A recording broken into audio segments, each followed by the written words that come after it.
It's tight. Tight means something's too big. Yeah.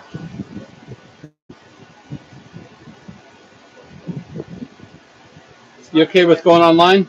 Yeah.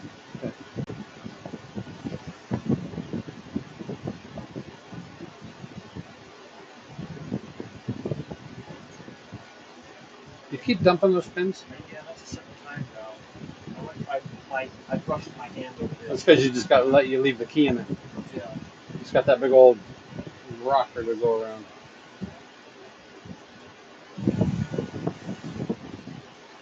How many locks you got left to rekey? The rest of the and the first one I went and punched over there, I got four ones that I could ruin. I thought that on that it says fix it goes up to 7. Right that here, 5, 7, 4. I was like, sure, I'll just do the last number, but there's no 7. There's no 7. Yeah. I don't know if I've ever used a 7 punch. And just so you know, the deeper you make the key, the easier it's going to break. Okay. For the customer. Okay. So the thinner you make it, yeah, you're almost guaranteed to have broken keys. So you want to try and make these keys as thick as possible. Okay.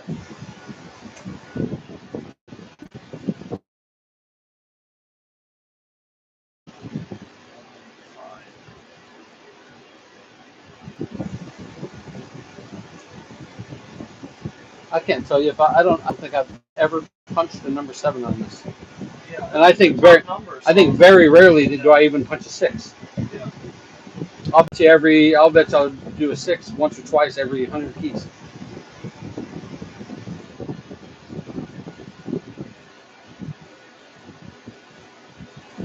Anything's going to give me a problem is that second, or the first 2.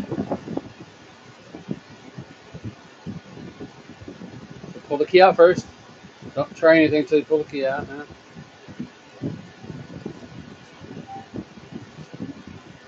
It's just so tight. I think I need to drop both of these. So when you spin it back and forth, look at the top of the pin now. As soon as you pull the plug out, turn the key. Don't push it straight out like that. Always turn the key. It all go. Remember the other day you had the number 5 pin fall in the number 6 hole on the plug?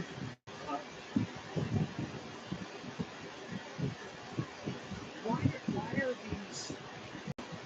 So take the key out. So take the key out of the plug. See how that falls over? You're gonna dump the pins every time. See in the plug, take that key out. Now set your plug down. Okay. You see how it doesn't roll over no more? Yeah. What's up, guys? How you doing there, Isabella? What's the word on the street? You doing all right? We are just pinning up some locks. How's your day going?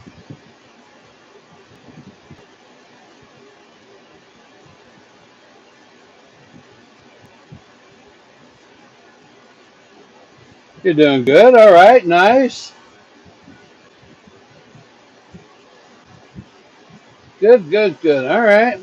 Yeah, we're just pinning up some locks right now. We got Christian over here running through kind of an apprenticeship program, learning to rekey and work on locks and all that fun stuff. Are you following me, Isabel? I believe you are. What are you looking for? I dropped in the screen. So we don't always want to just retrieve to this, right? Because a lot of these are special springs. I put the normal ones in here, but what you're getting in this habit right here, lost a spring, up, just grab another. Lost a spring, grab another. Where's the spring going? Well, it should be falling right here. Well, it should be falling right there, but it's a spring, right? So it's ricocheting across the room. So is that it right there on the right? What's with these ones?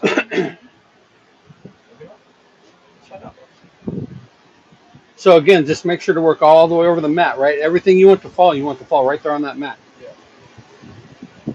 And I tell you, in the last year, I've had 2, maybe 3 springs ever hit the floor. Okay. You know what I mean? Yeah. And I can't tell you last time I've lost a spring. Okay. But you'll just have to isolate it, you know. Yeah. Because you just can't default on, oh, where'd it go? Let's grab a different one. You know what I mean? Yeah.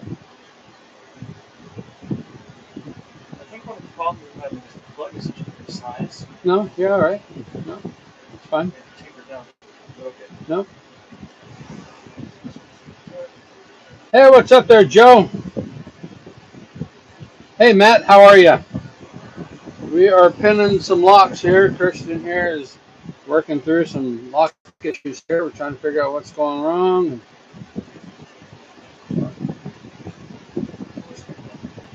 Let's try it. Hang on a second.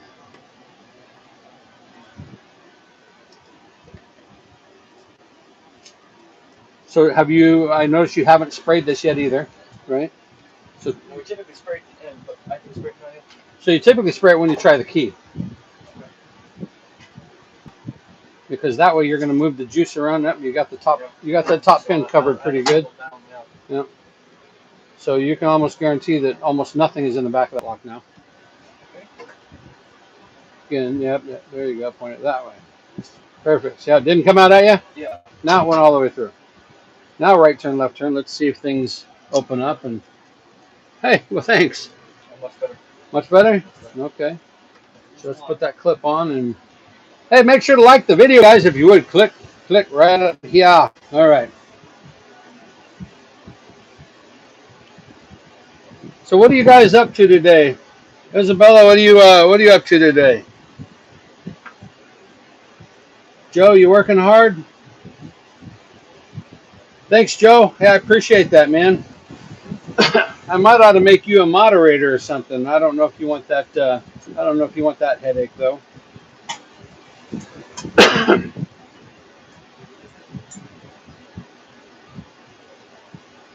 Always good to have somebody that can answer questions and stuff when I'm not reading or looking. Well, this last time I took this clip off for, I picked it because I didn't have a key for it. And I picked it by these here. Should I take the pick off, or the clamp off before? Yeah, Shim? yeah, 100%. You can't sim it right now with I think last time. Yeah, always get it prepared, right? Get the patient prepared for what you're fixing to do. So right now you got to clear everything off of it. That way we can get right to the core.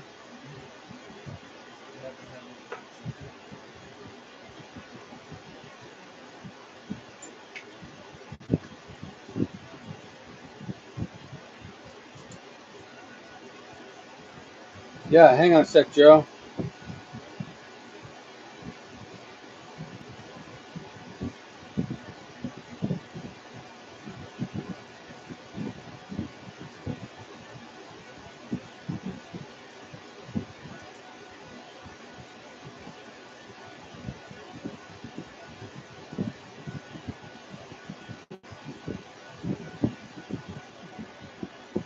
All right.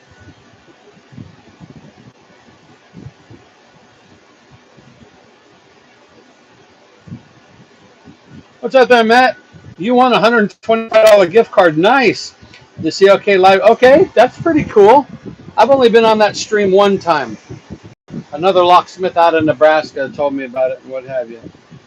And Joe, I sent that over. I don't know if you see anything different now or whatever it is, but yeah, Matt, that's pretty cool, man. That's pretty cool stuff.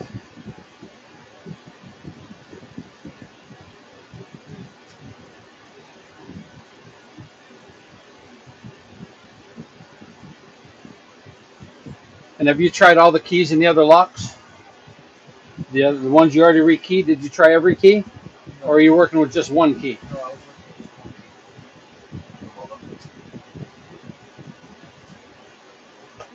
Just probably put those in Where are right down to your right at your right ankle.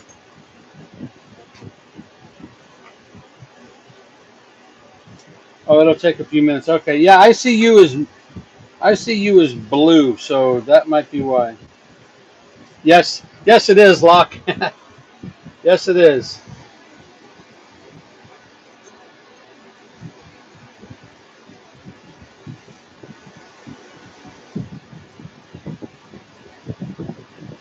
What are you guys up to today? Any big jobs or nothing? I'm just kicking it in the van right now. I got the AC going back here. What's up there, Ashley? How are you guys? Hey, did you guys get a chance to go? Hey, what's up there, Chris? Hey, look at the brand new locksmithblueprint.com. Don't tell anybody about it, but go take a look. Locksmithblueprint.com. Yeah, don't tell anybody, but go take a look. Tell me what you think.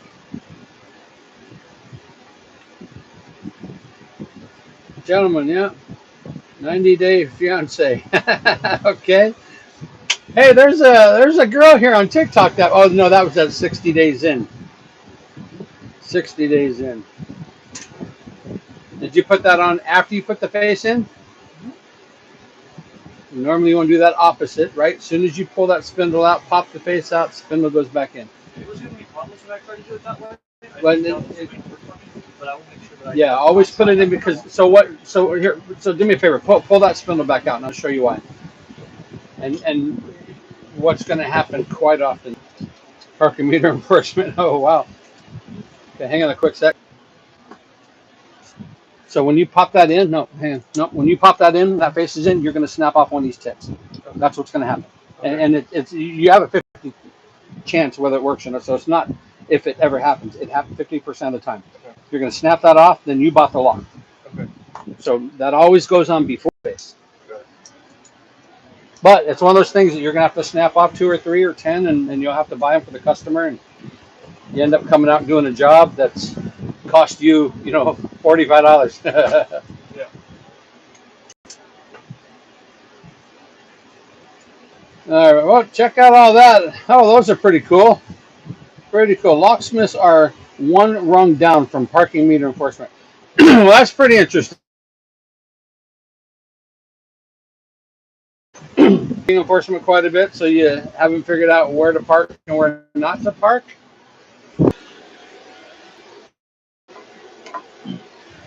Well, maybe one of these days when you lock yourself out, you can call the butcher, see if he can get you in the house. Yeah, you snapped them off too, right? And that's what I'm trying to teach him right now. That yeah, because once you snap those off, yeah, you bought it. These other locksmiths right here are saying, "Oh, I've snapped them off too." That's just one of those things you got to figure out. Yep. Also prevents you from putting the lock back on the door, and you realize you forgot that. You know what? I have done that before. I get there and I try the key and it just spins. I'm like, what the heck? I'm looking at the latch. I'm like, what the heck is going on here? I take it out. Yep. Boom. No spindle. It's like, yeah. You'll do that 5 or 10 times before you realize that wait, something ain't right. Thanks, Joe. Yeah, I appreciate you guys all jumping in. What do you guys got going today? Is it a slow day, busy day? We are just we showed up on a house here that the homeowner doesn't live here, and they have some other third party here, and they have no keys, but the house is getting broken into. So we're trying to re-secure the house for him and this and that.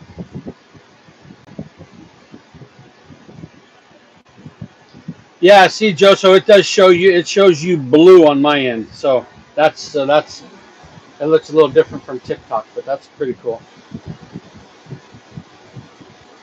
Always good to have somebody answer and do different stuff. And if I don't see a donkey, then you could just put them in timeout, type of thing. So how many of you guys start a timer when you show up? Do you guys when you show up at a job, do you guys turn on the stopwatch?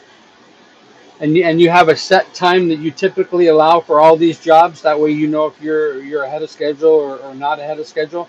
Or do you guys just show up and just wing it? You just do what you do. Whenever you get done, you get done. Or do you actually stopwatch it? Me personally, I stopwatch mine. You're on Tulsa time, so no timer. Cool. Okay. So I time every job, right? Because I got an internal clock that's constantly running. And I got a hand on my back pushing. Let's go, come on. So I wonder if I was the only one that did that. Quick, okay, yep. Yeah, and I'm pretty quick at these too. A lot of these locks, I mean, on my own and stuff. as you guys seen, I've made the videos. I've done a lot of lives. I mean, they're usually about a minute and a half or so in, and 2 minutes max type of thing. What do you got going? Well, I managed to put all the other keys on one direction at once. So I need to make sure that when I'm doing these from now on, that I have all the keys facing the same direction. Why would they? Why would that matter? Because when I'm running them through my hands, Yeah. you know, And two, so the camera, right, sees it as kind of professional thing. As dumb as it sounds, right? yeah, Think if somebody did your house or your whatever and handed you keys and they were pointing all different directions. You know what I mean? You'd be like, what the hell? yeah. You know what I mean? If this guy can't put keys on, what do you do to lock? I drove 600. So yeah, don't pretty much generally pretty. All right, Matt. Yesterday, okay, I drove 650 miles for 10 calls over the week. Holy shit, that's quite a bit, man. That's a lot of windshield time. The good news is 10 calls, right? So that's the plus.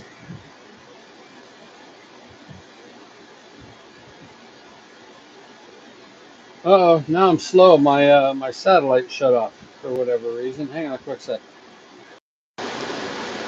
Okay, we're back. I just had to check my satellite real quick. We got Christian here. He's rekeying some locks. Yeah, 650 miles, man. That's a long ass weekend, long day. I do a restaurant chain, a couple of restaurant chains here in town, but I got one. Oh,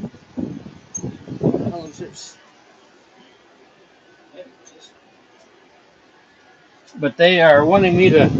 They got a store that they just opened up, or opening up in Tucson, which is 100 miles south of us here. So, is that a transit? No, it's a ProMaster. Looking to upgrade. Yeah, let me show you. So this is it's a stand-up van. It's a tall van, right? Obviously, you can see that I'm standing up in it. But I got the extended ProMaster. Don't judge because it's dirty. But I got this guy. But let me show you. Let me show you outside real quick. Please hold. So we're out here in nice old sunny Phoenix, Arizona. So there. This is what I got here. I'm out here in the rocks. So that right there, the ProMaster.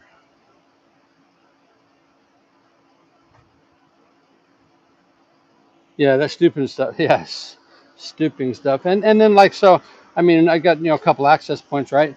For the longest time, I had my stuff here, but here's pretty much what's going on back here. Got my junk drawer right here, and then my lab right there, and then all my other stuff. My son just put these lights in for me a couple months ago, and then we're working on this house right here right now. So, and then I had people ask me about that '03 Perception, right? People look at that and think you got this is van number 3. Bill, will one of these go into one of these? No, Okay. no. How would I possibly handle software? So how did it come out? It just slid through the back. It slid through the back, but the plug wasn't in it when you slid it through the back. The plug is what's sandwiching that. So if you notice, hang on a sec, guys. So if you notice, this part fits in, right? This part fits in, but it won't fit in this way. Yeah. So this is fatter. Mm-hmm. So this is on the outside. This is on the inside. Yeah. So make that happen. Make that on the outside. So look, you got it. So it don't matter. So just so you know, no matter how hard you push, it's never going to go. 100 years from now, it's not going to go in. So somehow you have to get this on the outside and this on the inside. So how would you do that? You would pop this off, right? You wouldn't even stick it in there. You would pop this off. You'd pull the core back out, right? You'd put the whole body in there. Then you'd put the face in here, right? Because we got to sandwich it like this, and that's how it came out. It only goes in one way, only comes out one way. So take it apart. So again, the things that you have to realize how they come apart. Yeah. And then no matter how hard you push or try and squeam it in or what have you, it used to work. And I had one guy who ground down. I showed up on a job, and that outside plug was ground down so he could push it through the lock body like that, the housing, right? Yeah. And he didn't know that you just take it back apart and slide it together. That's how it came out. Yeah, so lock on. Yeah, I like mine. I've had a couple issues with it recently, but overall, yeah, I like it. But I have had a couple pretty big issues, and I feel my transmission right now is starting to go out too because it's a sealed type of transmission. Uh, so yeah. So Christian is learning right here on this particular old lock here that when you put the plug in, you put the Bible and the lock body into the housing. You slide that in, right? You slide the housing into the lock, right? Nope, nope, nope, nope. So what? Hang on. Walk me through what you were thinking. Right? Well, So take this out. Take this out. Yeah. Walk me through what you were thinking. And then fit it on top, but I Okay. don't think that's going to work. No, you would want to do it opposite, right? Yeah. Take that key out. It's going to roll over. There you go. So see, there you go. Now everything is normal, right? Now the face of that lock, It'll fit through. and that's what holds it on, and that's how it came off. And wait. See that? You're going to push that. So hold this guy in there. Oh yeah, either way, however you're holding it, hold that guy in there. Turn the plug to about 1 o'clock.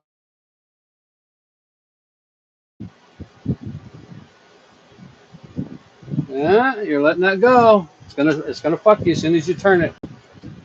So again, what we're holding is this guy, right? Yeah. That's what we want to keep, and so you don't got to worry about holding this. You got to keep this guy in. Sure. So as you were doing it, once that pushes out and those pins lock in, now you've locked it up in a spot that you can't retrieve it.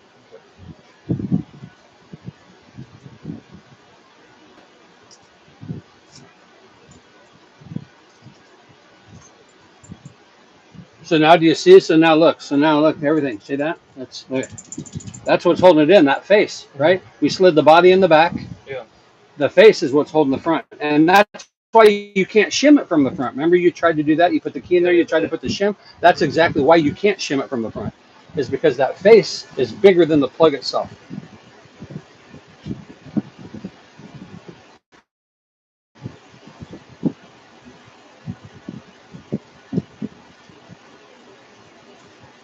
Now it's normal. So now look. Now this next lock, exact lock, right? So what do we got to be aware of, right? Same exact thing. Rock it back and forth, right? Yeah, there you go.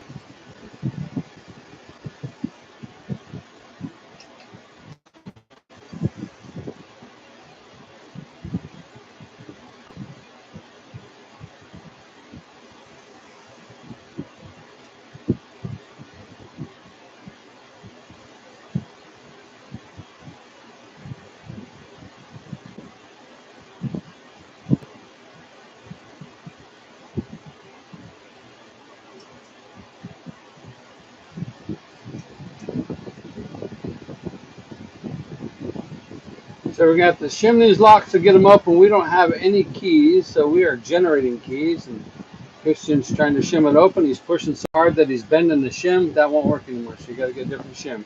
It's always going to crease now. So you got to throw that one away. Where do you keep the rest of your shims? So, I got that one just from the inside of this drawer here. Yeah, there should be another one in here. Because if all of them have, yeah. Because if all of them what? If all of them are gonna have a crease when I time, you know.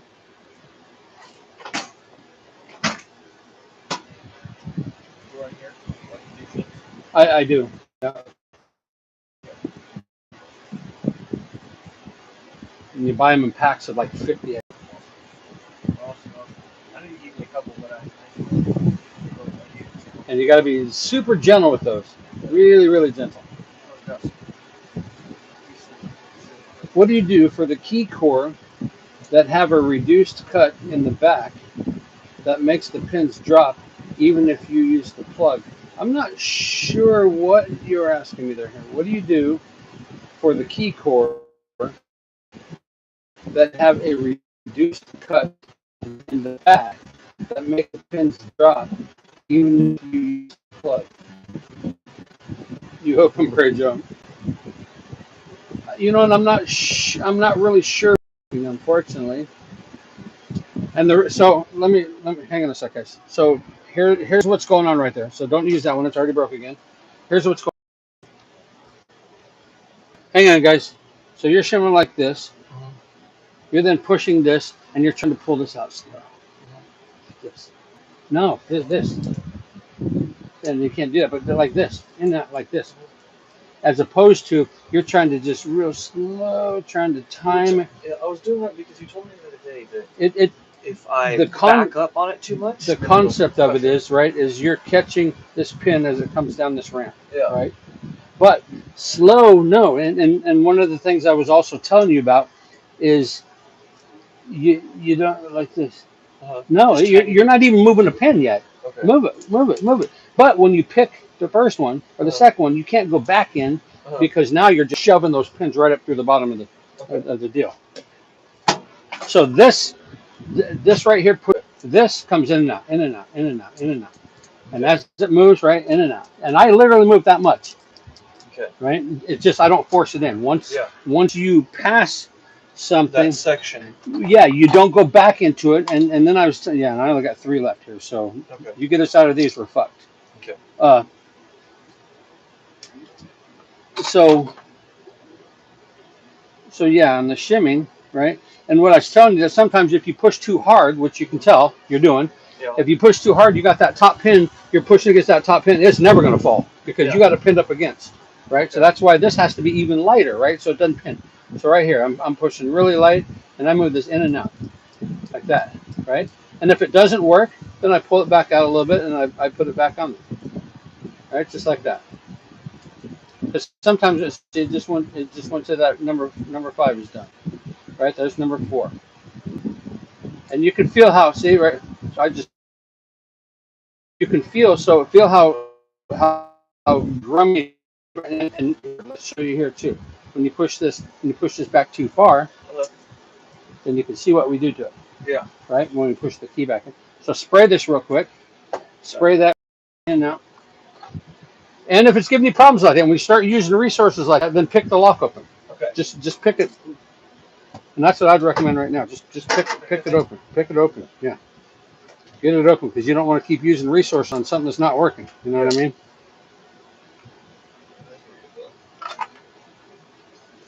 And that's the smithing part of lock, right? That's our job. Is it just not every lock works perfect for us. Not every key works.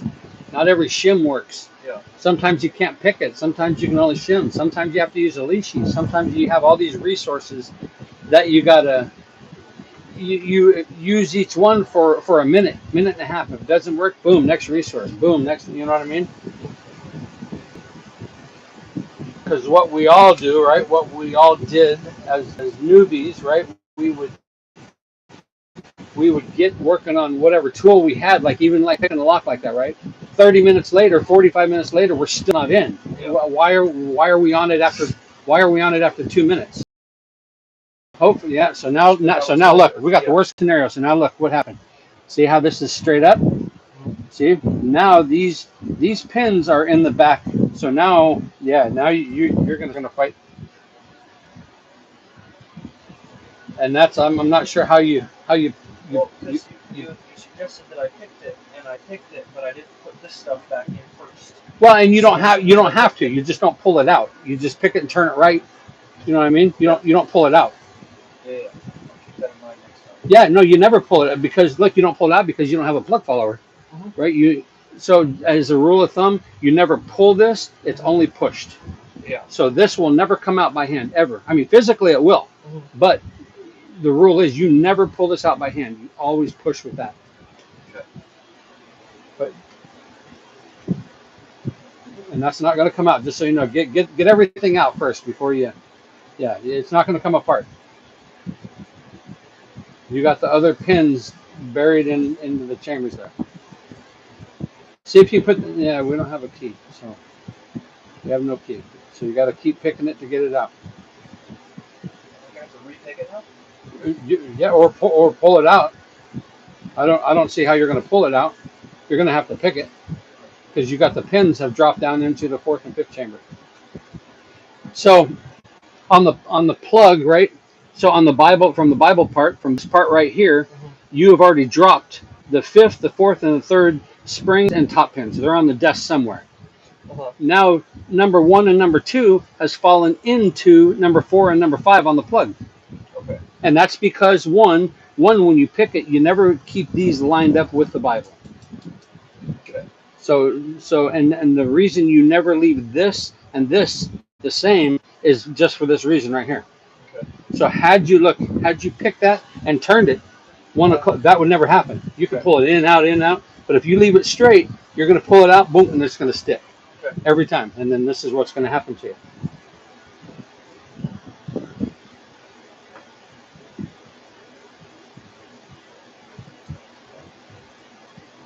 Let me see. Some of the cheap knockoff, yeah. Amazon is trolling, so wait, hang on. Hey guys, I didn't see any of your stuff. Oh, happy birthday to whoever's birthday it is, right?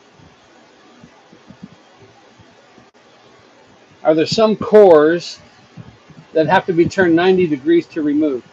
No, not that I know of. Not that I know of. Although I think it might be that F series. The tail, the back of the plug is not round. It's kind of a football shape. So that makes it a little different when you're plug following, So you're gonna have to pick it the same way you were just picking it before. I've only got one thing.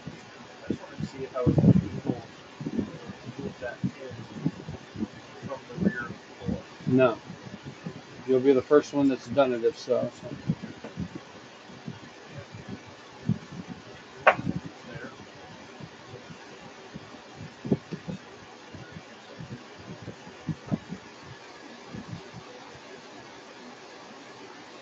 The Amazon locked that quickly, so yeah, you can't remove the core. Yeah, it is a huge mess.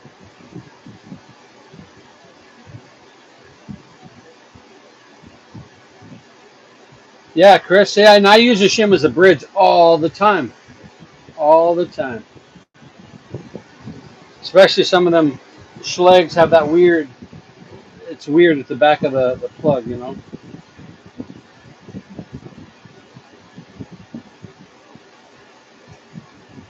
And you're doing the inside first, right? You're doing like number 3 or number 4 right now. Yeah. Okay. From the back, I usually do 4 and 5, and then from the front, I usually do then 3, 2, and 1. Okay. Yeah. And we're an hour and 20 minutes into this job so far.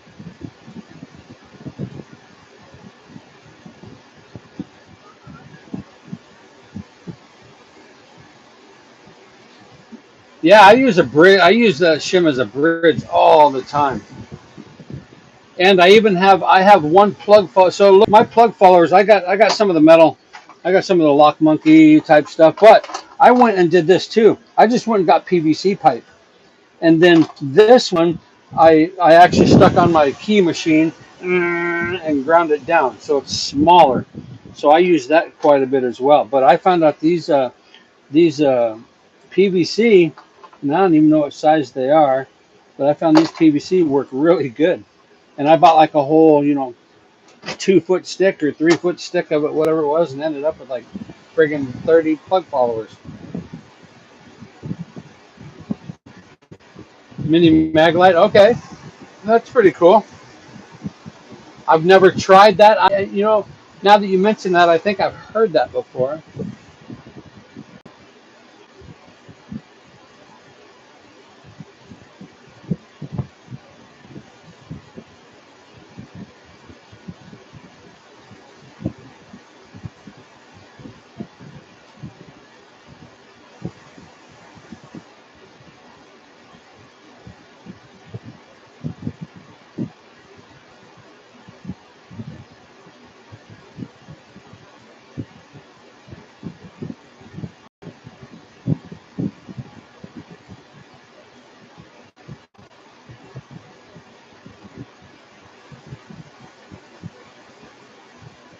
Yeah, I've never heard of that.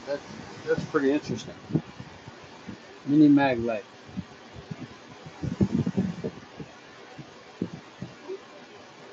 Where is the other deadbolt?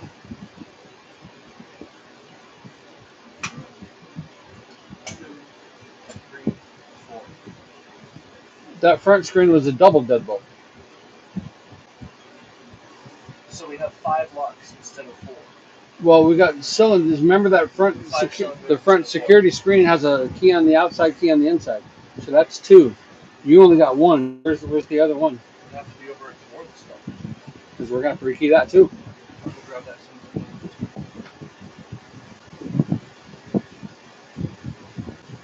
Good to use on unknown locks. More companies are being cheap and skeletonize the plug. Yeah, yeah, and you'll brick it. Yeah, you know what? I have one of those right here. Here's what you're talking about right here.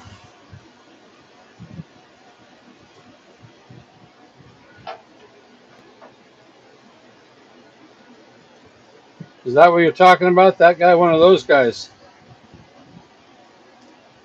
And then look how big this groove is underneath. I mean, Jiminy, it's massive.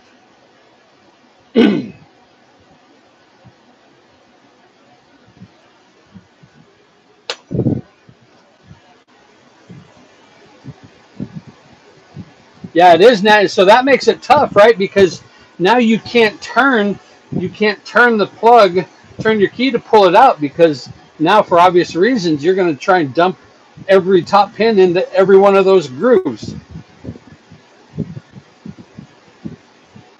Yeah, so that's yep, and it's crappy is because once you brick those, you have no way to get it out. You can't pick it, you can't nothing because you have no more access to the pins, other than removing the cap if it will allow. And you know what I've started doing now, or what I'm going to start doing on those Amazon locks, whenever whenever possible, I'm going to just pop the cap, right? You know how they got that clip on the back or that cap on the back that is machined on. It's fucking scrunched on there, and you usually got to get a screwdriver and hammer the damn thing and pry it and what have you because when they pinch it, they got them little nubs in there. So whenever possible now on those, I'm just popping the cap instantly. I'm not messing with those no more. Those are a nightmare to do. Amazon special, yes.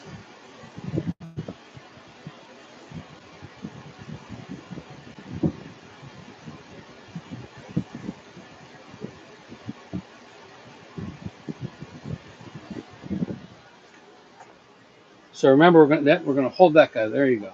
Yeah. And don't you worry about the white thing. You're pushing the white thing out with that. So You're I can figure out exactly how I need to hold my Yeah.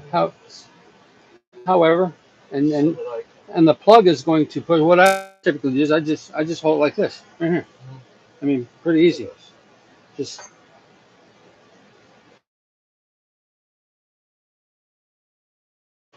don't worry about the white thing. Let it fall because you're pushing it out with the plug. But don't let that move because you'll bind it all up. Okay. Now spin it to lock it, and you can't even. So look.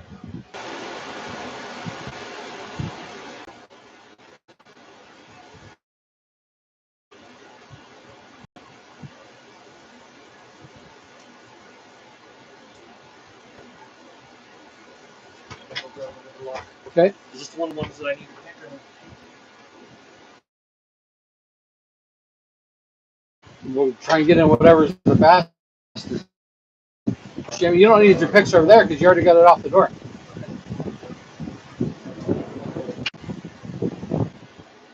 Okay, so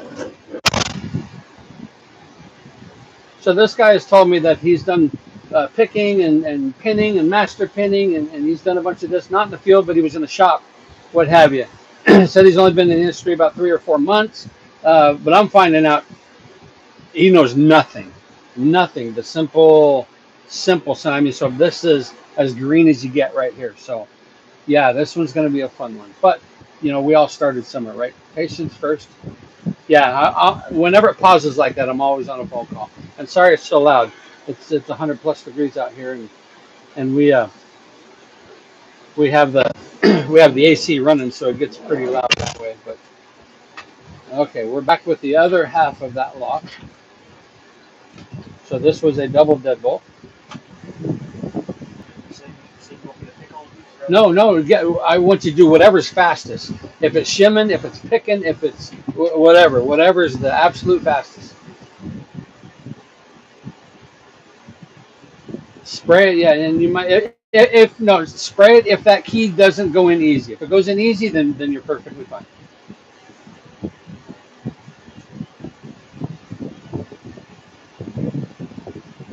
And now you're gonna have to shim it.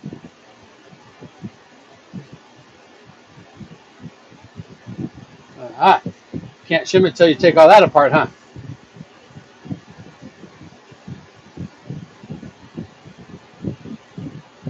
And if that right, so if that doesn't line up here, then move it, lift it, move it. At some point, it's going to like because see, there's a gap in this. It's made to only go on one way. So if it doesn't go there, move. Don't push down and move because you'll snap off the teeth. Okay. But put it here, move it a little bit, move it, and at some point, it's going to line up.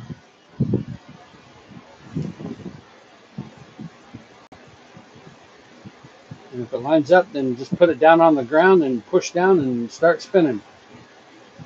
See, it's easier when you got it on the ground like that. And if you find that that's the wrong cap removal tool, try this one.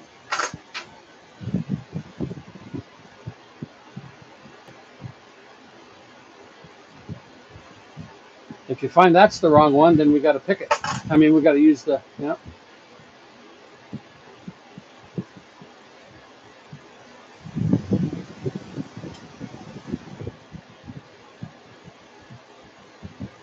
And remember on those pins right there, you can't just go straight down because now your pick is acting like the pin. So you have to come in at an angle. You understand what I'm saying there? Yeah. Yep. So see, yeah. So see if you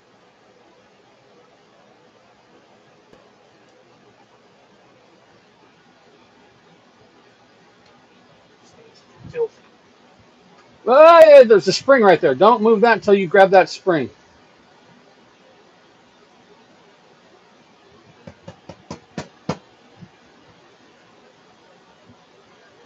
There you go.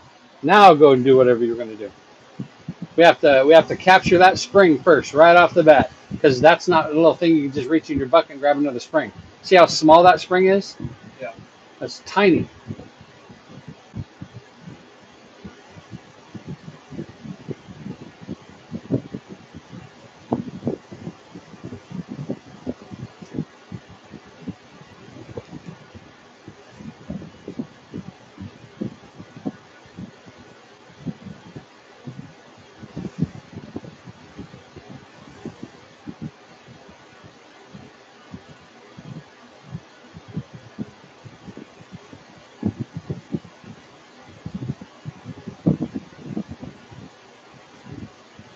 Yeah, sometimes those don't go anywhere. Sometimes they only go in just a fraction because that's all the room there is.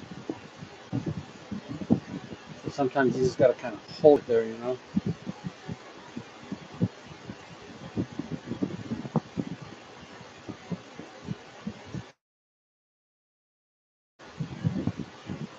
Yeah, and once you bend it like that, it'll always keep bending every time you put pressure on it.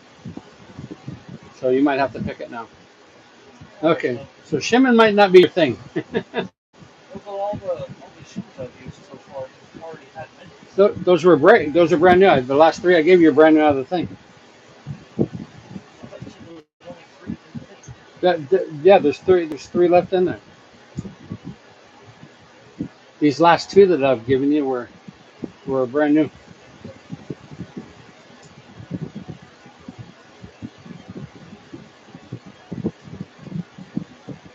And sometimes if you already got, so leave that there. It's already broke. So now if you have to pick it, now you only got to pick one or two chambers, right? Because all the others are shimmed. Yeah. So pick whatever chambers you have left. Don't pull. Okay. So now you got to repick everything. Yeah. Now, why'd you do that? I want to put. No. Why are you putting it all back together? Because I just want to hold the cord. Because the last last time. No. You're just picking it. So the last time that I turned it, I didn't pull it. So It was just it? fell out. So was it spring loaded and it popped out? I mean, there's only. And I had it angled forward a little bit, and it fell out on top on front. But I never know when that thing is going to get. So that 1 second, I'd much rather have this on the back. You're gonna go back. You're gonna go backwards on it. So, but you had 3 of the chambers already shimmed. Yes. So that means if. But I only would have had to pick 2. Yeah. And then we're in. But instead, we've pulled it out and we're all the way back at 0. Okay. You know what I mean? Yeah. So no. So typically, you don't want to put all that stuff back on. Just pick it here, and just don't pick it this way. Pick it here, right? Okay. And the tension tool is only turning right or left, right? You're not pulling out. Yeah. So the plug can't come out by itself. It only comes out if you pull it out. Okay. I see what you're saying.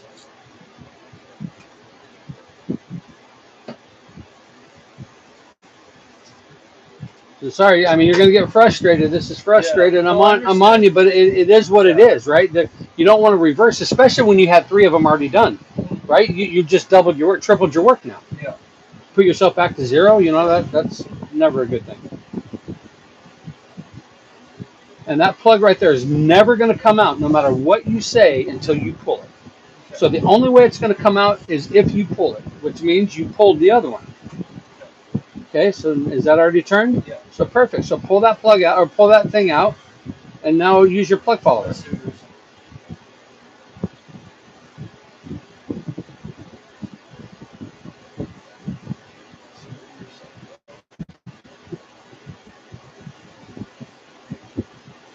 Yep, push it. Did you lock it back up?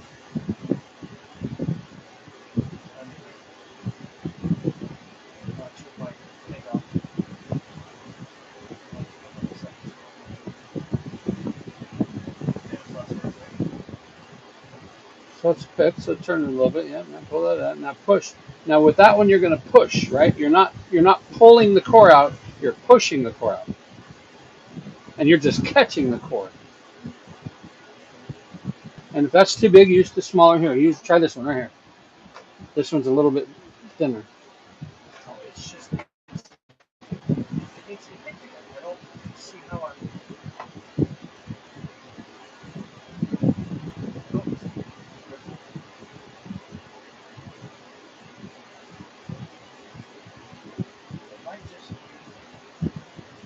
It might be that plug follower won't go through the hole. The skinnier one I just gave you might. Yeah.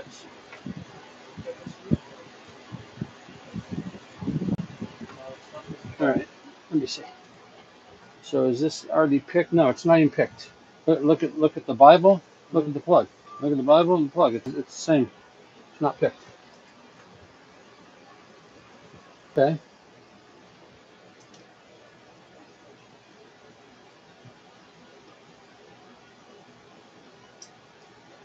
But see how it instantly goes. Let me see a key. Oh, so this is what's going on. Okay, I thought I was picking it earlier and it wasn't.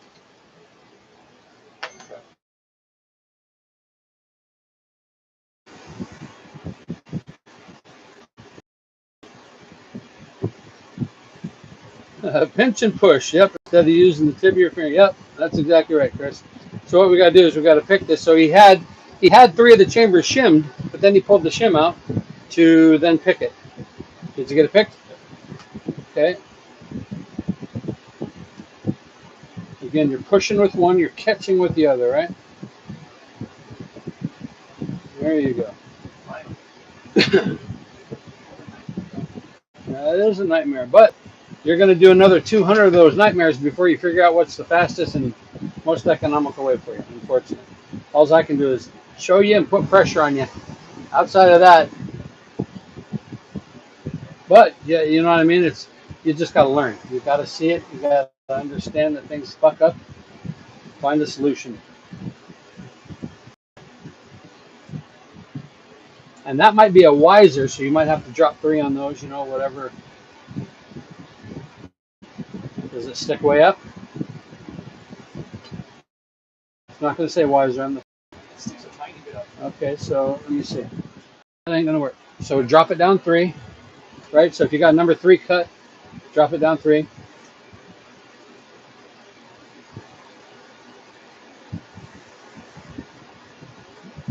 it's supposed to be white. Better? Yep. Yeah, all those double ones are usually wiser.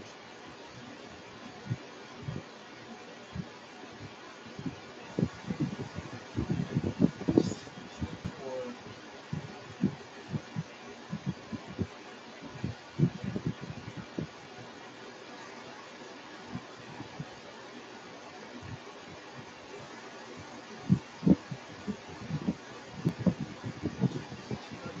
one, two, still too high. Yes, yes, Chris.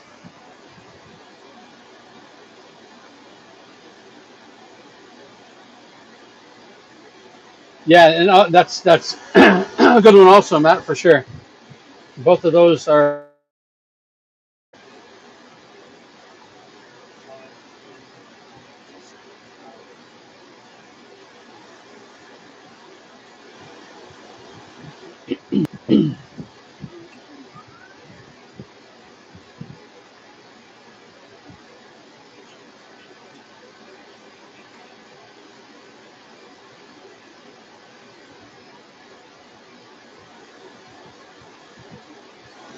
Yeah, these particular locks right here didn't have any keys. We had to pick them. We got to take them off the house. This there are no keys to this property, so we're here generating keys.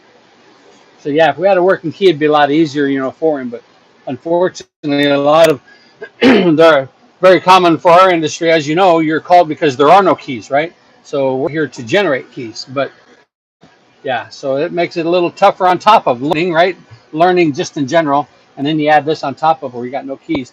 You got to pick it, or you got to shim it, or you got to leash it, or you got to do something, right? You got to either way, whatever's got to happen to get into the lock. However, whatever the fastest, that's at the end of the day, that's what we're doing.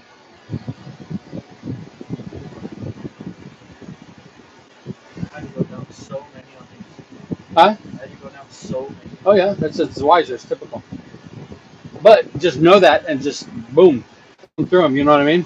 Yeah. Don't be surprised that wait a minute, this isn't a number. Why isn't it a number 3? Because look, when I put the pin in, see the number 3 is just 2. You know what I mean? It's just visually see it, recognize it, boom, move out of it.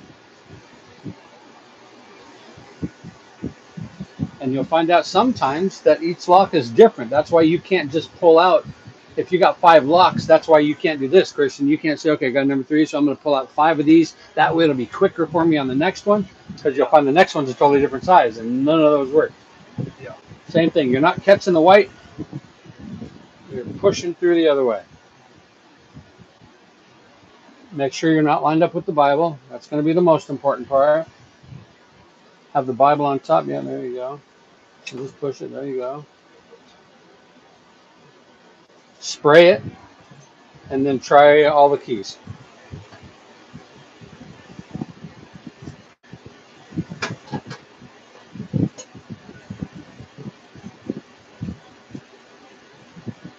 And just remember to use your finger on the plug when you're pulling out the key, right? Because this is the time right here where you're going to try it. You're going to pull out the key, and it's going to disassemble everything.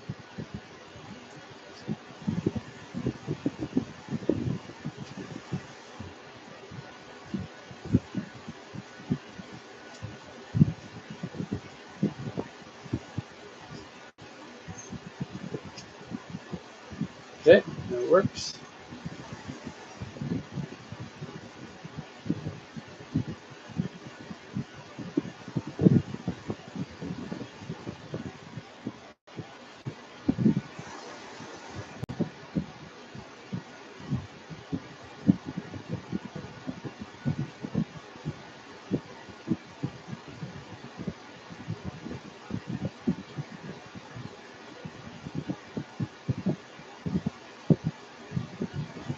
And see how it's just screwing like that?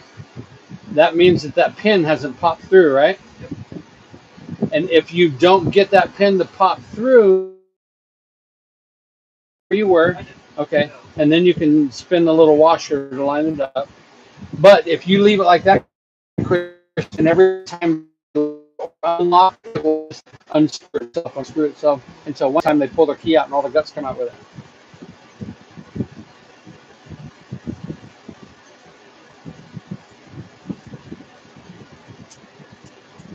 Is that hard to get out or good to get easy? Okay. Tightened it, but they're new clutch. Okay. So the cap's not too loose, right? It's perfect. Good. Last one. Then you make this one little Reset your faster. timer. Click it.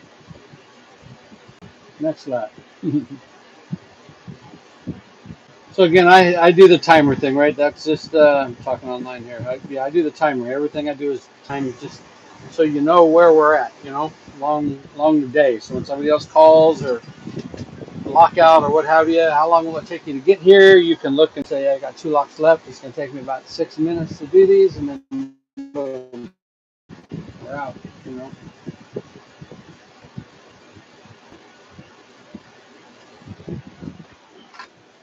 Hey, where do you guys order your shims from, and what size do you use? I got some shims that were flat, which I was not a fan of. I didn't know flat shims, but they were flat and they were a bitch to get in, to the back of the core for obvious reasons. I got like shit. I got like 8 in here. They were stuck together. I got more, but I need to get more shims. But I didn't realize, they were flat. I'd go to put them in there, and I'd have to figure out how to get them in there.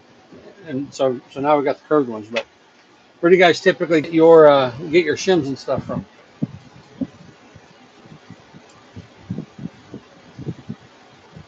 I'd say picking those locks like that's going to keep you really good to have.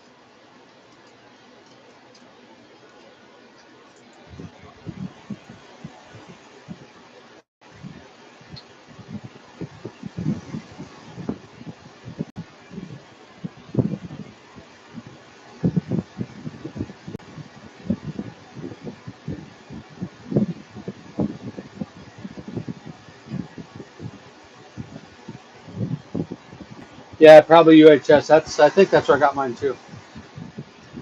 But I had no idea. So I've had some that are super, super thin and extremely flimsy, and then some that were just a little bit thicker and really stout.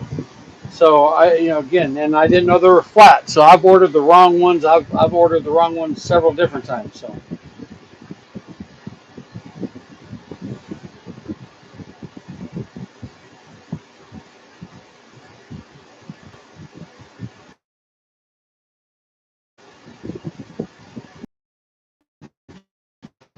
yeah, I've never no pencil or something. All right.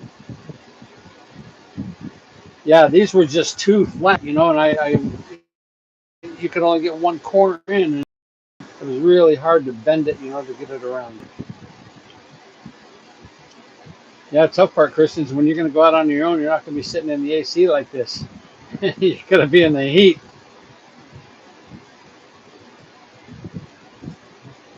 That's always a bummer.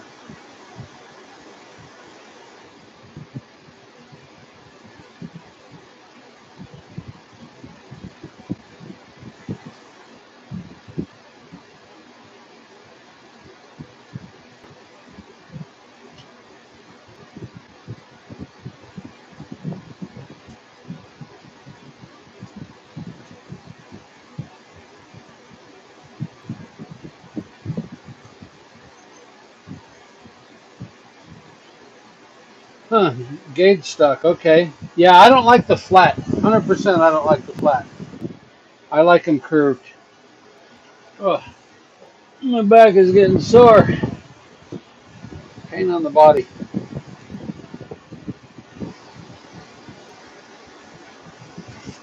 One of these too full for me, though. Huh? One of these too full for me. I don't know. I'll have to check or order or something. I don't know. No telling. Are we completely out? Got to move to the Yeah, next there's just a bunch of random ones. next one above it then. You can only drop 2 instead of 3.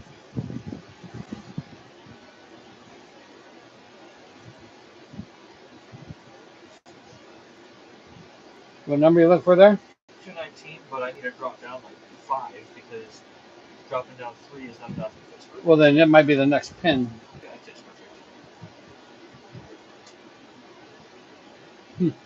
It's a long drop. it is. It's just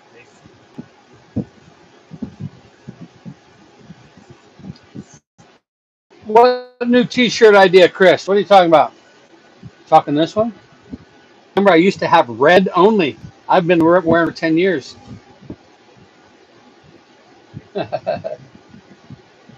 Yeah, that's what she said, right? I hear you. What kind of inverters you guys use? You use any of the sine wave?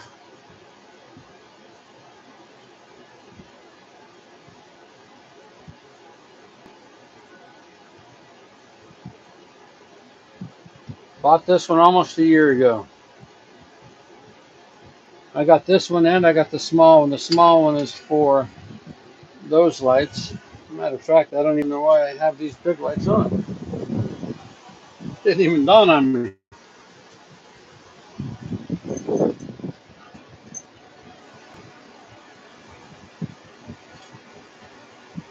Yeah, pure sine you need for sure for your equipment and that type of stuff. Yeah.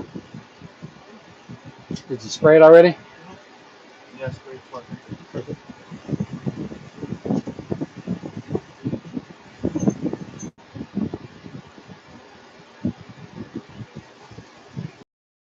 All right, about time to go put all this stuff back on the house. We are 1 hour and 50 minutes into it, so 10 more minutes, we'll be at 2 hours. We have 1, 2, 3, 4, 5 locks.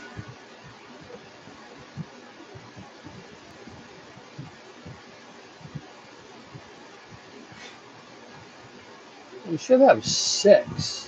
Is there only one on the front door? Just a doorknob, no deadbolt? There is a deadbolt because we used it. Just one deadbolt. You got 1, 2, 3, 4, 5 locks right there. Where's the other one? So you got the garage doorknob deadbolt.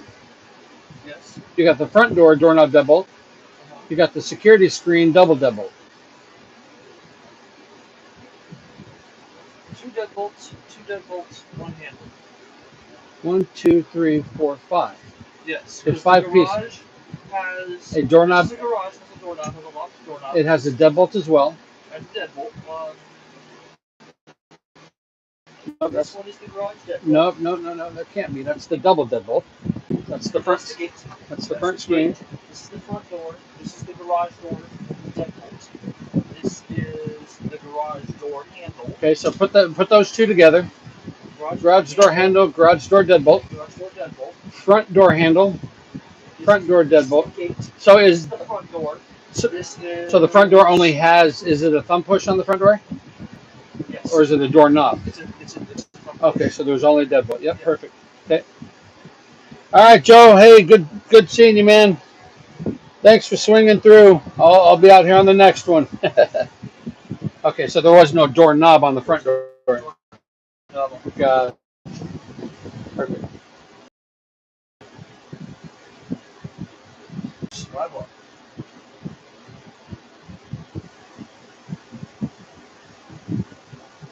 What's that Chinese writing you got right next to your name, Chris? That weird symbol.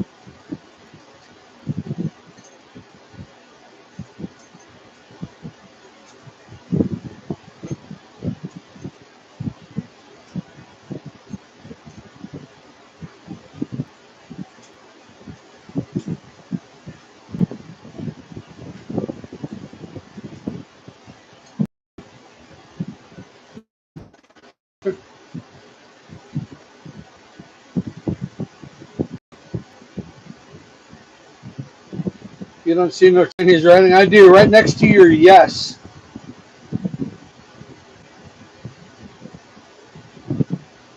So when I see Chris type, I see that weird symbol with an A, and then right next to it is yes. Let me see if that's his on his no. Huh. It was right next to his yes. I see some weird stuff over here. So anyway.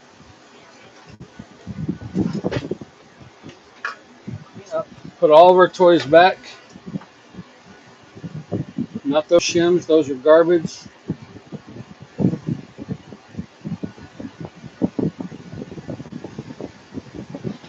You guys wear a tool belt, or how do you guys deal with things? Right? Because you guys have seen my tool belt that I wear, where I put all my locks and all my other stuff. What do you guys do? You wear a tool belt, do anything? What do you do when you got 5 or 8 or 10 locks? Do you throw them in your pocket? What do you guys do? Yeah, right, right, Matt or Chris. Let's see.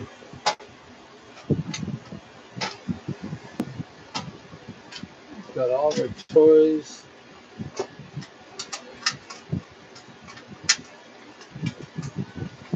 That's the most important part right there. That pinning kit. Grab those pins and stuff real quick too.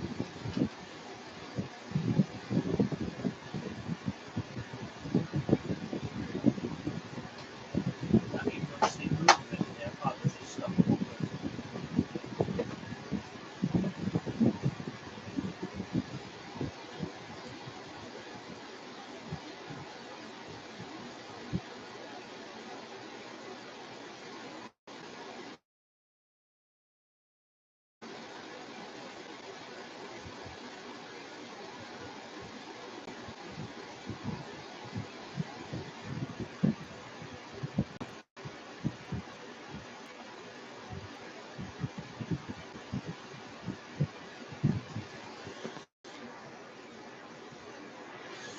So see how those can be kind of a pain in the dick, right? Yeah. Think of doing this every single job.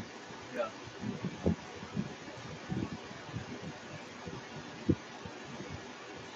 Depends on the job, Chris. Okay, what if you got 5 locks? Do you typically just put them in your hand, your pocket, or? Yeah, like I said, I always have my tool belt on. I put all my locks and what have you in one side, and I got all my tools in the other side.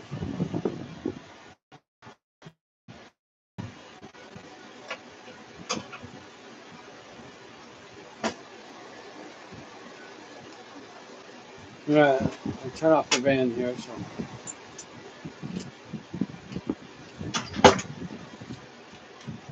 Okay, out to the house we go here. Let me turn all this off here. Oh, we've been idling. Give me a second here. Need to get a drink of water. Hang on. Don't go nowhere yet.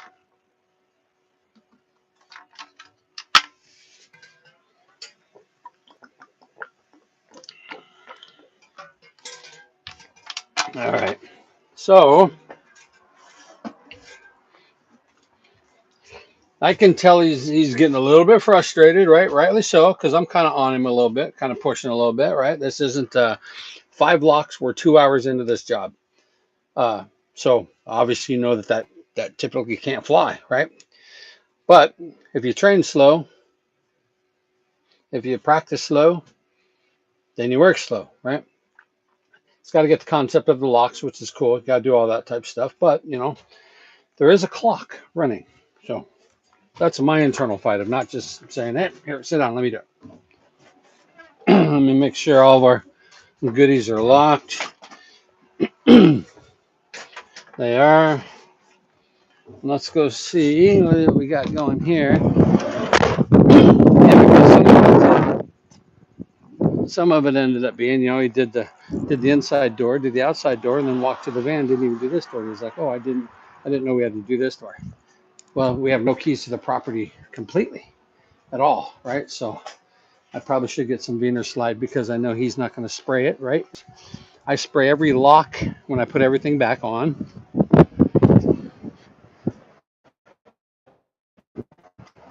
You never, in my opinion, never put a lock back on without spraying the latches and stuff. You're never gonna have a better chance to do it. Let's see if he's got it on already or something. But yeah, that's true. That's a great silver lining, Matt. It's a great silver lining.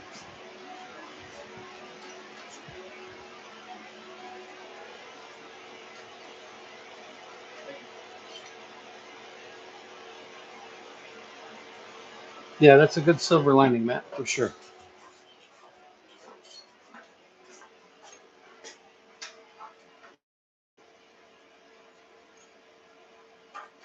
So here, before you do that, spray this.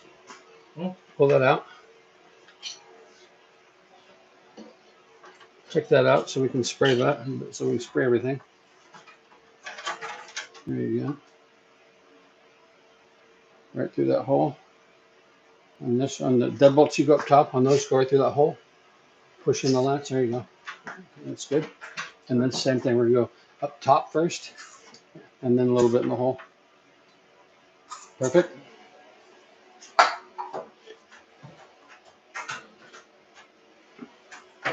So we got these here. So you can see that somebody's broke into this house. They've, thank God they didn't ransack it, right?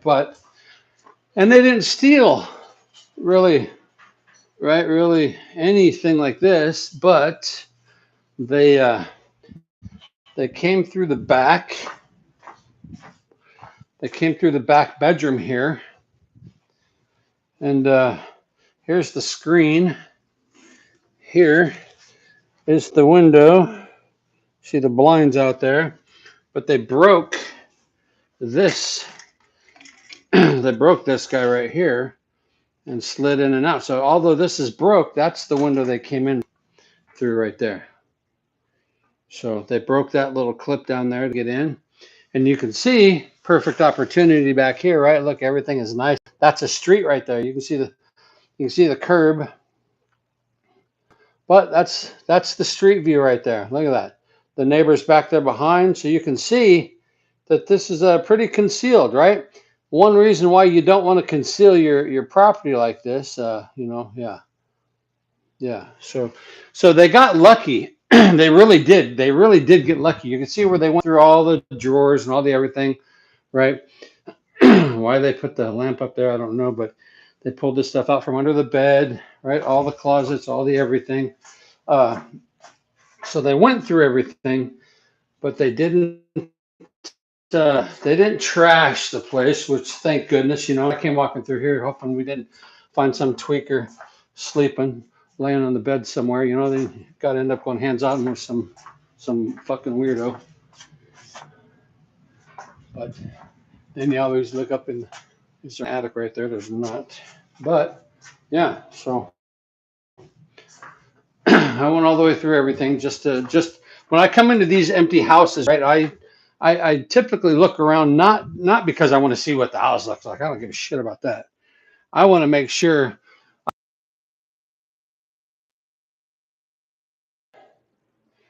Sorry, can you guys still hear me?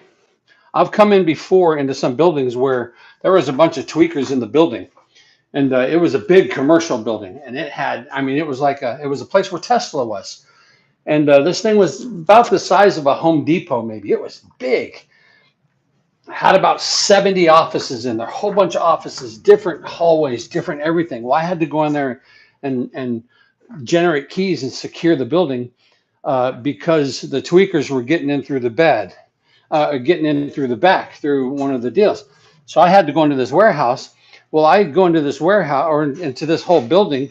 I pick my way into the front door and what have you. I get in there and I get the front door. I pull off the locks. I walk over to a side door and I grab some locks and I start to walk to the back, to the whole back of the place.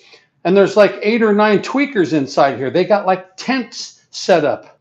So like where they're at, they got, one guy's got a tent way over here. One's got a tent. One's got a tent. One's got a tent. They're all in this big, massive opening, So I walk into where all these fucking tweakers are at, So I usually carry my Second Amendment anyway, right? But it's one of those things, So now I make it a habit of when I come into, especially when there's nobody here, or I typically like to have somebody here. I almost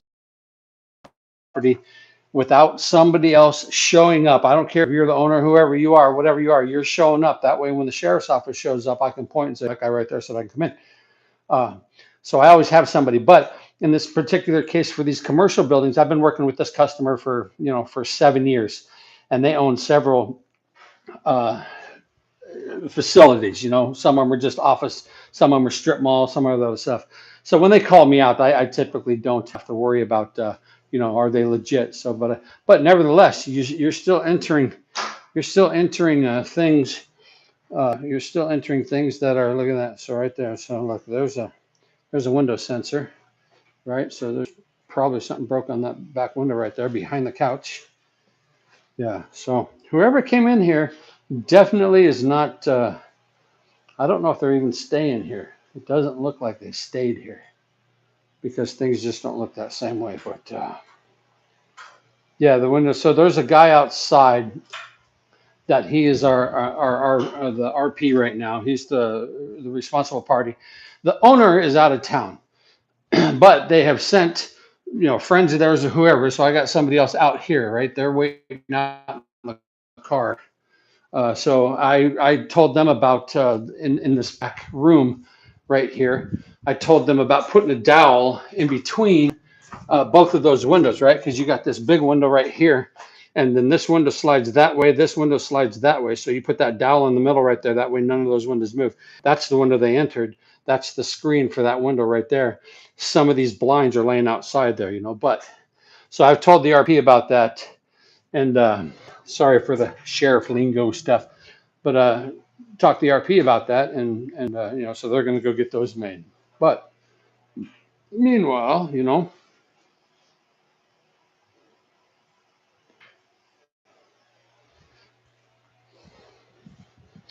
so yeah, so it's interesting stuff, you know. But so he's on the same door, he's on the same locks, and been yapping with you for how long?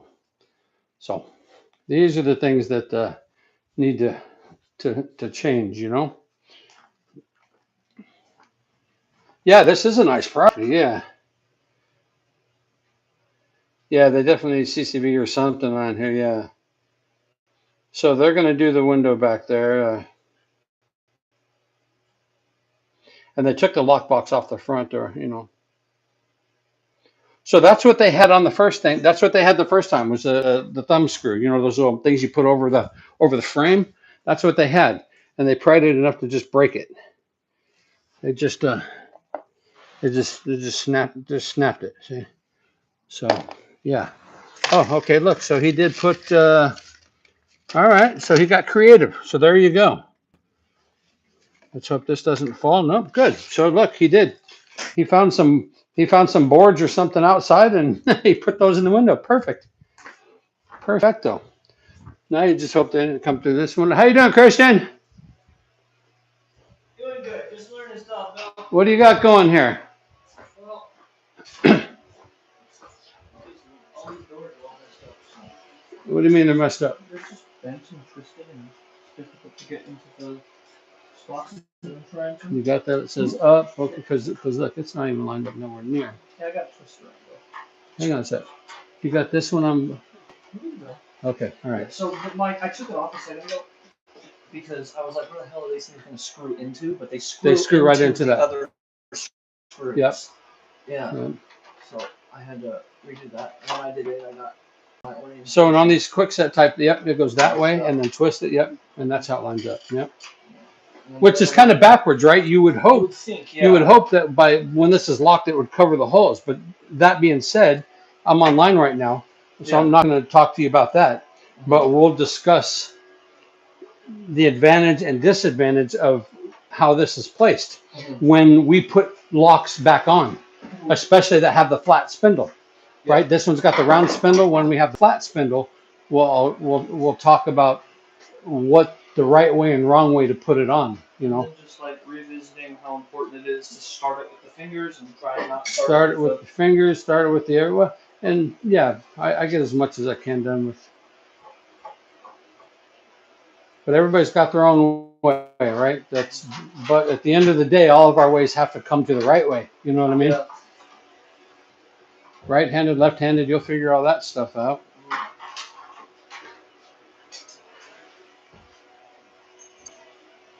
Yeah, the thumb screw on the frame of the window. Yeah, okay, I hear you. So what's wrong with that picture right there?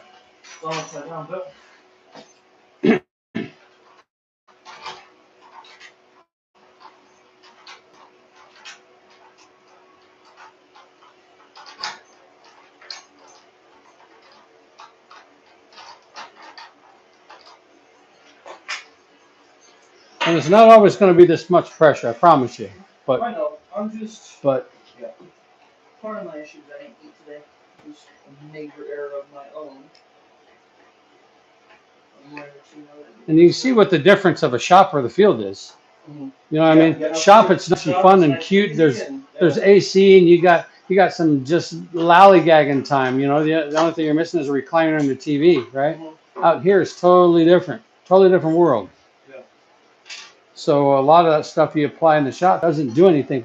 The only time it is the same is when you finally get everything to the van and you're rekeying.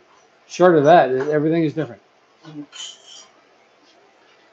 And see, these are things like this that you're going to have to recognize before you even put it on, right? Yeah. Before you ever and remember what we talked about yesterday Mhm. about marking the locks, marking the top, Yeah.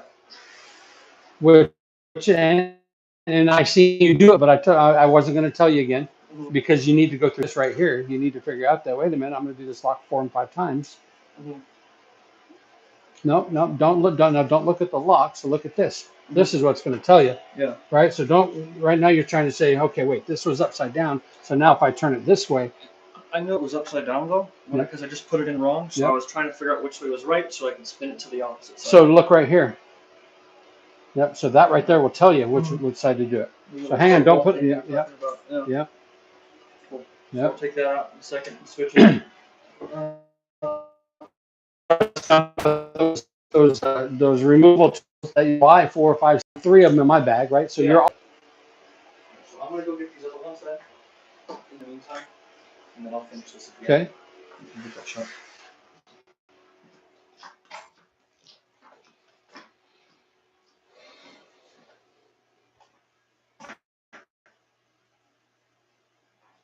All right. So it's good he's learning. He's got to go through these things. He's got to see what the failure looks like, right? You got to know how to do that. We all experienced it.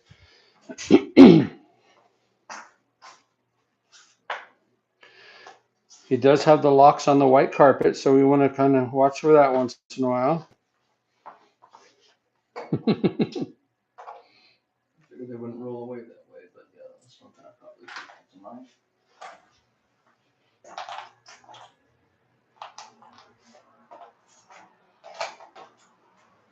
This old school. That's old school. Real old school. This whole setup.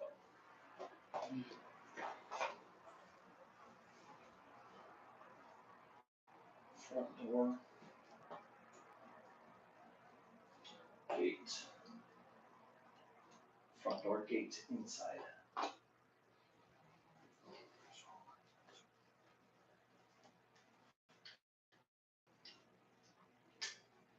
So you don't need to do that. You've already passed that point. You already know what it is. Yeah. No sense in rewriting it or. And it's going to be evident as soon as you put this one on. You're only going to have 2 locks left. Yeah. And then we'll just walk around and look for whatever holes you got to put those locks in. Mhm.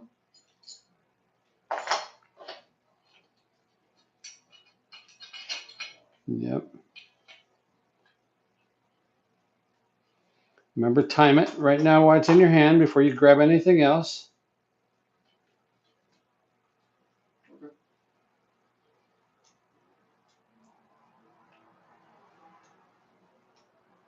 Yep, just like that. Now put that in, and then now we don't got a handful of stuff that you got to deal with first. You get that in, then you hold it, then you grab all your other shit.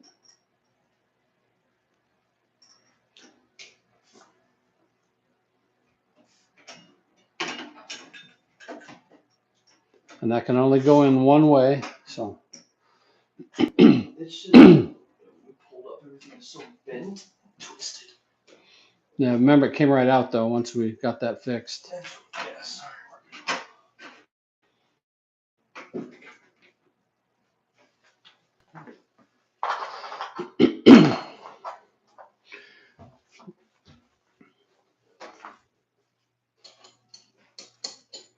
And that does have an up on it. Did you see the up? Yeah, Okay. it's pointing up. Okay, perfect. That's going to be extremely important. This one also has a up.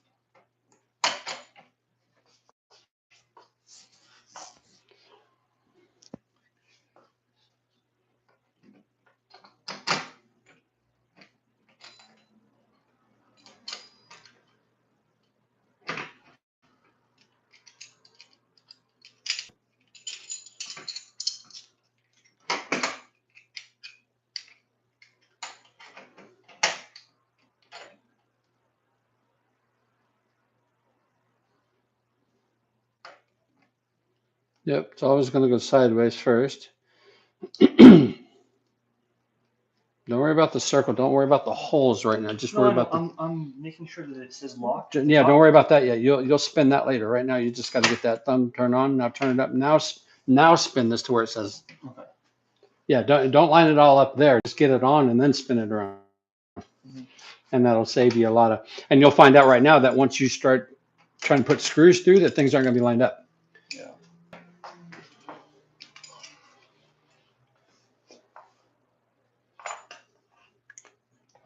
So if you want, you can, yeah, you try and keep those straight. But here, wait, so put the screws in the back of the plate. Here, hang on a sec, guys.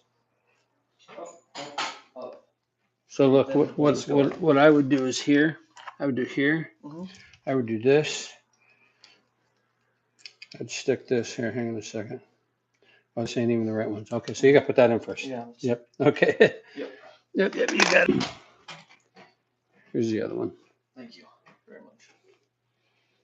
I forgot that was the double. Yeah, so did I. The double one. Yeah. I went to put it in, it wouldn't fit.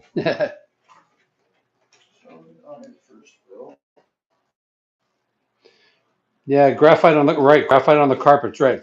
First thing I seen when I walked in was the white. They're talking about putting locks on the carpet. I haven't had that, but I did. Right here next to the door was like this. It was like a shelf. The drywall that wasn't here was just that shelf, and I put the locks or the hardware on there. When I took it back off, all that graphite had landed on that. It was beige. It was like this color. It was all on there. Tried to blow it off. It left all sorts of powder on there. I was like, I tried to wipe it off. It smeared. Oh, it was, yeah, that guy was not happy. So now I don't do that.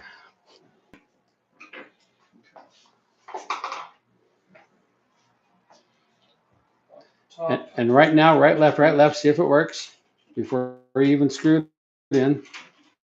Works good, right? Because what you don't want to do is now screw this whole thing on and then find out it doesn't work, right? Yeah. Because that's a whole step that you have to do twice. Yeah. Yep. And I just put those screws in.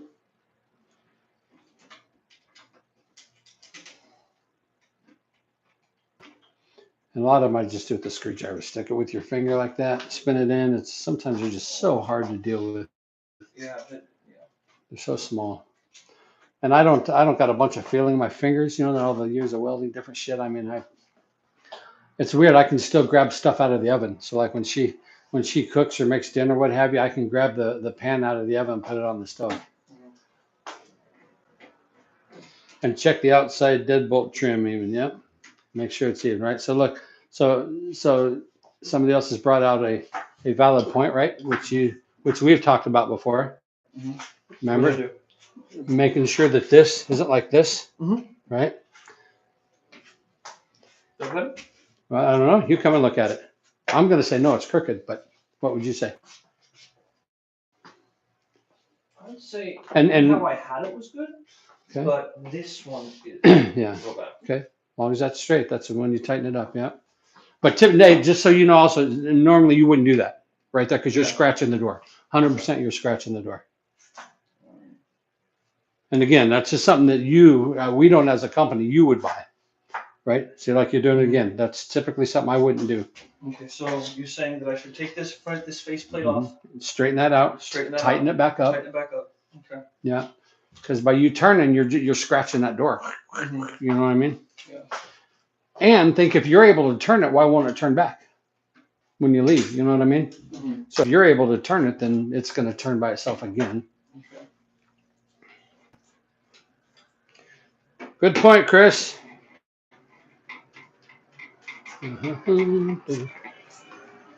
These locks I have lots of problems with too. I don't know if you guys do. These wishbones I get quite often. There's a little wishbone on there that you can see that's kind of connected. See it right there? You can see that arm. There's times that snaps. So the key will turn, right? But the latch won't throw it all. Got it? Perfect. Tighten her up. You're good to go.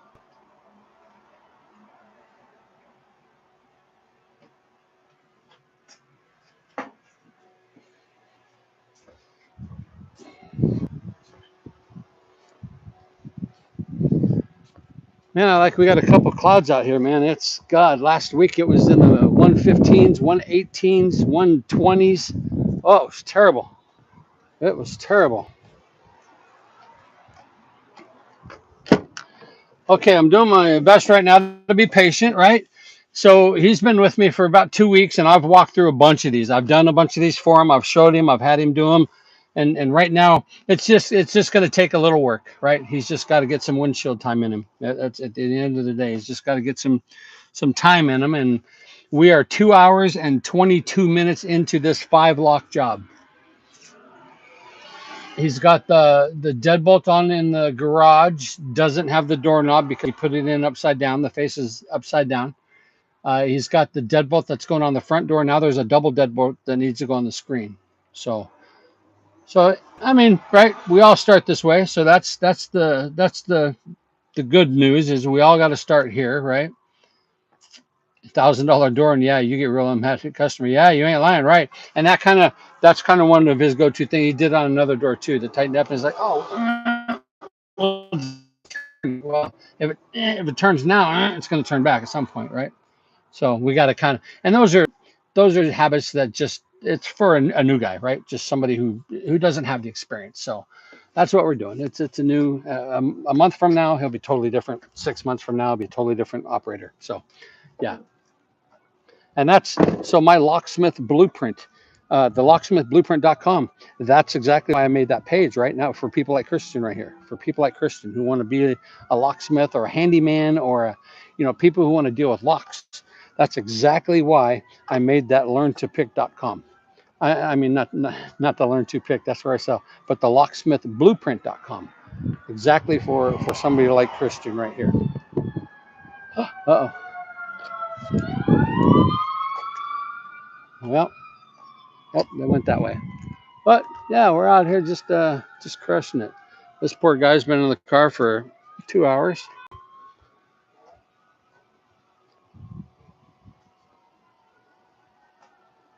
Yeah, right. Yeah, wait till you buy a door. Right. Thank God I've never had to do anything like that. Knock on wood. And that's a cool looking, different looking bush right here, man. Look at that thing. It's kind of weird. We got some pretty crazy plants out here in Arizona, out here in the Phoenix area, right? So everything green out here typically is not native. We don't these bushes. Although they all do very well in the heat, a lot of this stuff. Everything takes water, out here, with the exception of like our Palo Verde trees and that type of stuff. They are designed to work off of 2 inches of rain a year, type of thing. So like this, check these out, huh? So prickly pear, if you ever had prickly pear jelly or something, which probably most of you have never had or heard of, that's kind of this. This is a skinnier, smaller version of it, but look at those things. Look at the spikes on that thing, right? You might want to mess with a saguaro cactus, although this one's dead, dying. It's on the ground. Check this thing out, right? And these guys, right, these saguaros typically grow, I believe it's about an inch a year, right? So I believe it's about an inch a year. And these things weigh, when they finally get big enough, these things weigh about 100 pounds a foot. So it is solid water, and that's like an accordion, right? So you can tell as a cactus grows up, not that you guys want to know any of this shit, but you can see all these rings, like see a ring right here, you see a ring right here, see a ring right here, then you got different growth right there. So each of these rings shows, and see up top, see how it's skinnier. You see the where they kind of wave like this, right? All the way to the very top where it was planted. So you can see over the years, there's good years and bad years for this particular saguaro, right? Because it got fatter in some spaces and skinnier in others. And then as it got probably so big, then they finally probably planted it here. Now, if you see just above those arms, now it got really fat, right? So now it's juicy, but it's because it's got like a watering system out here. So these things only go down maybe a foot or so, but then they fan out. They like the spider webs. They go out. So these are very, very shallow rooted. but it's shockingly they don't fall over as much as they do. But so you can tell, that this thing has just been fed really good, a lot of water and stuff. So you can see what kind of seasons Arizona or Phoenix area has had over the years just looking at these plants. Kind of like rings on a tree, except these are, these get fatter. But check out this cactus here. I mean, look at this guy. If this thing doesn't get you, these are nasty and they are hard, really, really hard. And then we don't have any jumping cactus back here, but these oleanders, these things are everywhere. They're just nasty. But yeah, pretty interesting things. But I was telling you on these prickly pear, right? You get these like golf ball size. And look, here's another barrel cactus. So look, this saguaro cactus. See these little arms and stuff? Look, this one has fallen off, and it's sitting there, and it's trying to create its own thing. It's going to regrow, and and so you figure, look at that thing, a couple inches. So that thing's probably 2 years old, 3 years old, whatever it is, and over time that thing's going to grow up just like this guy will. But yeah, anyway. Oh, and here, so look here. Remember this cactus right here, right? This big cactus right here. Check this out. This is the same cactus, except it's dead. It's all fossilized now. It's just dead, right? But that's what it looks like inside. Pretty cool. And then our state bird here is called the cactus wren, and they'll make holes in these cactuses like this, and that's where they'll live. So there you go. things things you didn't want to know about the Phoenix area, right? And these over here, these are called barrel cactus, right? They just stay round like that. They get a little bit bigger, and then you got these guys right here. These are pretty cool. We got our Palo Verde trees, which are so that barrel cactus you can see right there that's on the ground. That's the same thing as over there. Look over there. See those cactus right there? So those are barrel cactus. They start to bunch up and grow. And we don't have any jumping cactus right around here, thank God. But the jumping cactus are nasty, man. They will get you. The jumping cactus do just that. And you can't grab them with your hand to take them off, because then they spit out more spines, and now it's in your hand and your fingers. And then you go to pick them out with the other, now it explodes again so it's just one of those things. Growing up here, you kind of learn to, all of us who've driven motorcycles and ATCs and off-road vehicles and stuff, you always come home with those type of things. And they're never fun. They're self-correcting. You got it? Perfecto. Yeah, pretty interesting little things. We're about 10 minutes out. We're almost done.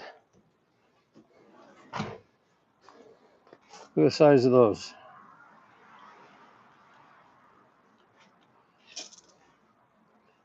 And this is the part where it'll flower up top. Check this thing out. I don't even know what this is. That's like an old man wrinkled dick type of cactus. Don't know if you can put that. Don't know if you can put that in the school books. The old man wrinkled dick cactus, but that's kind of what that looked like. Never heard about the jumping cactus. Yeah, some alien plant, right? Yeah, I don't know if I've seen them, but I'm not familiar with those. Yeah, but everywhere in Phoenix, you got these type of plants. You got these. They're made for no water, right? These you don't typically put on the water system. Dead because the heat.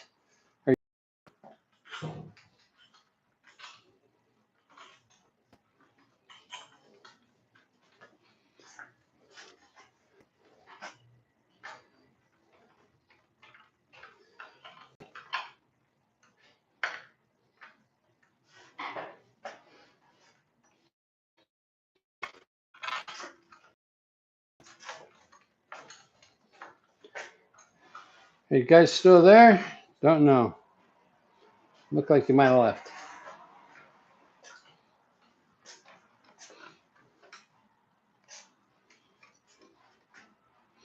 Yeah, you can see that this doorknob has been loose for a while. Look how much paint it's rubbed off. Mm-hmm. All of them, almost all of them. Mm-hmm. You can see all the paint that it rubbed off. Oh, still there. Okay. All right. So here, I was going to show you. I was talking to you about a jumping cactus. Here, let me show you the jumping cactus. The neighbor has one right here. And I was walking over there. So these things will get you, and they will go right through your shoe. If you step on one, it's not like you are going to crunch it. It's literally going to go straight up through your shoes. And then you can't just grab it to pull it out. You got to use a comb. You got to use a comb or a rake to get it off. Because if you get your hands close enough, the static on it is just going to pop them. And that's how this plant populates. That's how it does it. So check it out. So see all these little things on the floor, right? Check these out. And if you get close, and I'm talking, you know, an inch or two, static, boom, they'll just come right to you, right? So check these out. Look at the,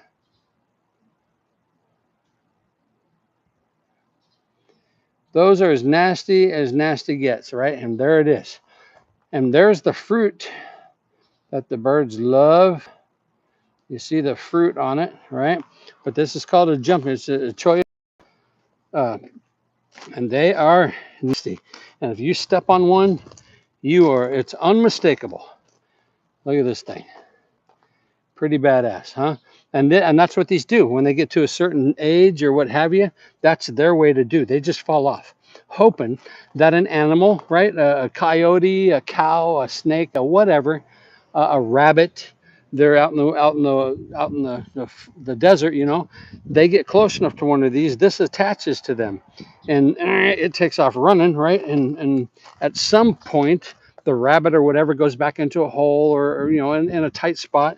This thing falls off of them, and now it can get rain or whatever and soil, and it will now grow a whole nother cactus like this, right? So that's this plant's way of reproducing. And they also, right, they also give you all of this fruit. They give the birds all this fruit, the hummingbirds, the different things, and notice how they have a lot of low-hanging fruit, right? Coyotes and different stuff out in the wild, out in the, you know, we get so this neighborhood right here, we'll see coyotes daily. In this area, in our area, we see coyotes all the time, right? They're just all over here. But they like these things, so they smell this. This is real sweet to them. It's and I don't know if we can eat this fruit, but I know like off the prickly pear, 100%, you can just grab it right there off the tree and just eat it. But it will come up here. It smells this. It's on the ground. It eats it. It steps on one of these things. You know, and now it's attached, or it comes close enough, or it wants to get one underneath, and one of these jumps down and attaches to them. And again, you know, they kind of take off running like they've been shot or whatever it is. But that's how that plant will then, you know, it doesn't have bees and stuff to pollinate it and take off and do different things. So it's got to come up with its own tactics. And that's one of the things nature has done. It's made it like that. So there you go. You got some information that you never knew that you wanted, right? Unsolicited, of course. I didn't ask you if you came here for Locksmith. I'm talking to you about cactus. Okay, let me get you guys out of here. I'm gonna roll. We're closing up this house, so I need to get an invoice going and what have you. I need to walk through with him also to make sure everything's going good. So